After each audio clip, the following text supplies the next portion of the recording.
देवरिया कांड की। दरअसल बिल्कुल वैसा ही कांड हुआ जैसा मेरठ में हुआ। पति के टुकड़े कर डाले और उसके बाद सूटकेस में पैक कर दिया और 45 किलोमीटर दूर फेंक दिया। दरअसल ये बताया जाता है जिसकी मौत हुई उसका नाम नौशाद है, वो दुबई से आया था और आरोप लगा है उसकी पत्नी पर, रजिया पर, जिसने इस हत्याकांड को अंजाम दिया है। वही वजह है। प्रवेश, क्या पूरा मामला है? पूरा केस है वो मुस्कान की तरह है। अब आप बोलोगे कैसे? मुस्कान की केस में जो सौरभ था वो लंदन से यानी यूके से कुछ दिन पहले ही आया था, जिसके बाद 7 दिन बाद उसकी हत्या कर दी जाती। यहाँ भी मामला ये था, ये जो नौशाद है जो इसका पति है ये दुबई कमाने के लिए गया था। 10 दिन पहले ये घर आया था। इस औरत का जो रजिया का इसके भांजे के साथ, सगे भांजे के साथ चक्कर होता है। 1 साल पहले घर वालों को चक्कर के बारे में पता चल जाता है कि इन दोनों का अवैध संबंध है। अब क्या होता है, अवैध संबंध के बारे में पता चलता है तो पिता लड़की के घर वालों को बोलते हैं, लड़की के घर वाले पंचायत को बोलते हैं कि चलो सॉल्व करवा दो। पंचायत बैठती है बाकायदा और पंचायत में फैसला होता है कि लड़की उस भांजे से बात नहीं करेगी, दोनों का यही जो कुछ था यही खत्म होना चाहिए। पति ने बड़ा दिल दिखाया और वापस से उसे अपना लिया अपनी पत्नी को और उसे बोला कि बेटा आप वापस मत करना है। उसने भी कहा, वादा किया कि अपने पति से कि मैं नहीं करूंगी। पति फिर चला गया दुबई। वो दुबई गया और यहाँ उसके पीठ पीछे ये वापस से गुलछर्रे उठा रही थी आराम से लाइफ, मतलब बहुत पैसे उसका यूटिलाइज करके उस पर खर्च कर रही थी अपने भांजे पे। ये कहीं ना कहीं थोड़ी थोड़ी चीज़ें जो इसके पिता है नौशाद के, वो देख रहे थे और वो फॉलो भी कर रहे थे। वो उसने बहुत बार अपने बेटे से डिस्कस भी किया। इस बार जब आने वाला था नौशाद तो इसने बोला था कि तुम अभी भी सुधरी नहीं, तुम्हारे बारे में मैंने सुना। अब इस बात को लेके ये टेंशन में हो गई कि अरे यार ये आएगा, फिर पंचायत बैठेगी, फिर मेरी बदनामी होगी और ये ऐसे तो मुझे उसका होने नहीं देगा भांजे का, और भांजे से बहुत ज़्यादा प्यार कर रही थी।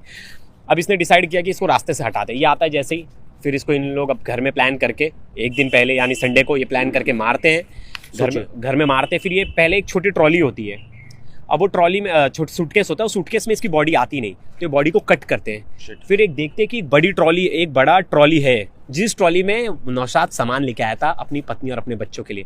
उसी ट्रॉली में दो टुकड़े करके डालते, एक को बोरी में बांधते और एक को प्लास्टिक में बांध के ट्रॉली में भरते और ट्रॉली लेके जाके 45 किलोमीटर दूर फेंकते हैं। इन्हें लगता है कि पकड़ाएंगे ही नहीं, लेकिन ये छोटी सी गलती कर देते हैं। गलती कह लीजिए या ना समझी। इन्होंने ट्रॉली पे, वो जब एयरपोर्ट से आया था तो उसका स्टिकर, बारकोड स्टिकर उसमें लगा था। जब आप प्लेन से उतरते तो बारकोड स्टिकर उसका लगा था। उस बारकोड स्टिकर को एसपी ने स्कैन करवाया वहाँ एयरपोर्ट अथॉरिटी को बोल के, तो पता चला ये फलाना नाम से इसका पासपोर्ट, आईडी प्रूफ सब कुछ आ गया, पूरा डिटेल्स आ गया। पुलिस तुरंत उसके घर पहुंची। पत्नी जैसी ये खबर सुनी रोने लगी जोर जोर से, उसे विश्वास ही नहीं हुआ। पुलिस को लगा यार पत्नी को सदमा लग गया, पत्नी तो ऐसा नहीं कर सकती। फिर पुलिस बोली यार घर की तलाशी लेनी है, तो वो बात टालती रही, अरे कहाँ है, पहले मुझे मेरे पति दिखा, ऐसा सब मतलब।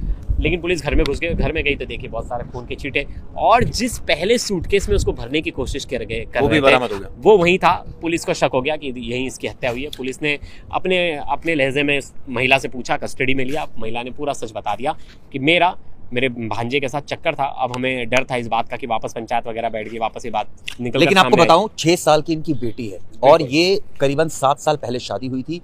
शादी में जो फॉर्मेलिटीज हुई थी वो पूरी की गई। उसके बाद एक तरह से कहा जाए वो दुबई चला गया, एज ए ड्राइवर वो नौकरी कर रहा था। 10 दिन पहले आता है और सोचिए जिस सूटकेस में वो सामान लेकर आता है अपनी पत्नी के लिए, अपने बच्चों के लिए, उसी सूटकेस में उसके टुकड़े कर दिए जाते हैं और उसमें उसको पैक करके इतनी दूर फेंक दिया जाता है। प्रवेश, ये घटना अब लगातार बहुत बढ़ रही है, हम देख रहे हैं। या बढ़ रही है या रिपोर्ट ज्यादा हो रही है? नहीं, रिपोर्ट ज्यादा नहीं हो रही, बढ़ी रही है ना। अब कत्ल को कैसे छुपाया जाएगा?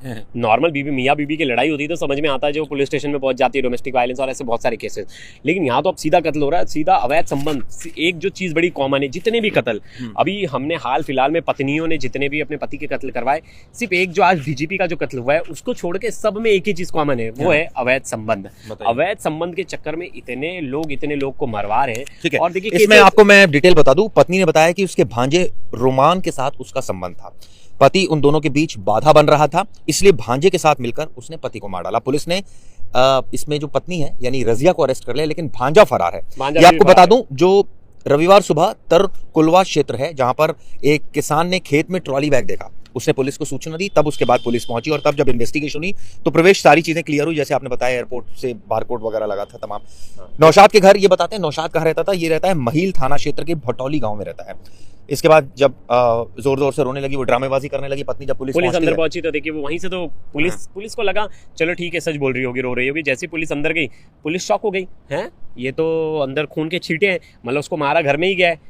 और उसका लास्ट लोकेशन और मोबाइल लोकेशन वगैरह सब निकाला तो पता चला ये दोनों जो इसकी जो पत्नी है और उसका जो भांजा है, दोनों का मोबाइल लोकेशन वही था उस खेत के आसपास। सुबह सुबह ही खेत में जिसको डेड बॉडी दिखी थी उससे लग गया था कि इसके अंदर कुछ तो गड़बड़ है। उसने तुरंत पुलिस को फोन किया था, इसलिए जल्दी केस अब इसमें जो पूछताछ हुई, ये भी भागने की फिराक में थी। पुलिस पूछताछ में रजिया ने क्या बताया, उसने बताया कि शनिवार रात को नौशाद को नशा कराया सबसे पहले, उसके बाद जब वो नशे में धुत हो गए तो भांजे को बुला लिया, उसके बाद उसकी गला दबाकर पहले हत्या की, फिर बाद में उसे दो पार्ट में काटे और उसे ये हमने पहले भी बताया था कि उसे नशा कराया गया और उसे मार दिया गया उसके बाद गला घोट के। और हमने देखा था वो वाला केस, आपको याद होगा मेरठ वाला जो सांप वाला था, और उसमें पहले गला दबाया था फिर मार दिया गया। इसमें एक चीज और भी हो रही है कि बच्ची को पत्नी ने कमरे में सुलाकर कमरा बंद कर दिया था। अब देखिए कितनी एक तरह से साजिश रचने के लिए उसने बच्ची आवाज ना सुन ले, चीख ना दे, चिल्ला ना दे, उठ ना जाए, उसको एक कमरे में सुला दिया। लेकिन ये एक चीज है इसमें, जो भांजा था वो कत्ल करने के बाद तुरंत भाग गया था, ये रुकी रही, इसको लगा कि ना मामला खुलेगा नहीं क्योंकि उसके पास कोई आईडी प्रूफ थे नहीं। 50 किलोमीटर दूर फेंका है डेड बॉडी को, तो उसको पता लगाते लगाते पुलिस को बड़ा टाइम लग जाएगा, वो जल्दी पता लगा नहीं पाएंगे। सिर्फ सूटकेस से कैसे पता लगाएंगे? वही है, जब इन्होंने सोचा कि इस तरह से तो पता लगने वाला नहीं है तो इसने कॉन्फिडेंस में थे। लेकिन वो जो भांजा था वो दिमाग वाला थोड़ा ऐसा कहे चालाक निकला, उससे लगा कि मैं पकड़ा सकता हूँ। ये भी बात साफ हुई है कि दरअसल ये 55 किलोमीटर दरअसल एक बेलेरो कार में गए थे और वहां पर इसके साथ एक और लड़का शामिल है, पुलिस उसकी भी तलाश कर रही है। अब पुलिस का कहना है कि अभी इस मामले में 2 आरोपी फरार है, हिमांशु नाम का लड़का है दूसरा जो फरार है। लेकिन जिस तरह से पूरी नौशाद की हत्या की गई बिल्कुल वैसा ही मामला जैसे मुस्कान टाइप, पूरा सेम टू सेम, बिल्कुल नहीं, बिल्कुल मुस्कान जैसा मामला है। बस यहाँ एक चीज है कि यहाँ केस जल्दी खुल गया। मुस्कान के केस में जो मामले में केस थोड़ा टाइम लग गया था खुलने में, पता नहीं चलता अगर मुस्कान खुद नहीं बताती, लेकिन यहाँ तो केस तुरंत खुल गया क्योंकि नेक्स्ट डे लोग ये करते हुए ये भूल जाते हैं, उनको शायद ये लगता है कि कभी पुलिस उनको पकड़ नहीं पाएगी या वो जो कांड कर रहे हैं रास्ता वो सडन वो ढूंढते हैं, सॉल्यूशन ढूंढते हैं। लाइफ में सडन सॉल्यूशन जैसा चिराग जी कुछ नहीं होता। आपको सॉल्यूशन में तो आपको मतलब कोई करियर ओरिएंटेड नहीं, पैसा नहीं कमाना, एक रिश्ता इतना बड़ी चीज। मुझे लग रहा तुम्हें लग रहा है कि तुम्हारे पति से नहीं, जब डिवोर्स ले लो, अलग हो जाओ और जिसके साथ रहना है रहो। लेकिन वही बात है, सडन सॉल्यूशन के चक्कर में कि अरे रास्ते से ही हटा दो, फिर सब क्या मतलब रास्ते से हटा के क्या गायब हो जाओगे? जेल में पूरी जिंदगी जेल में रहेंगे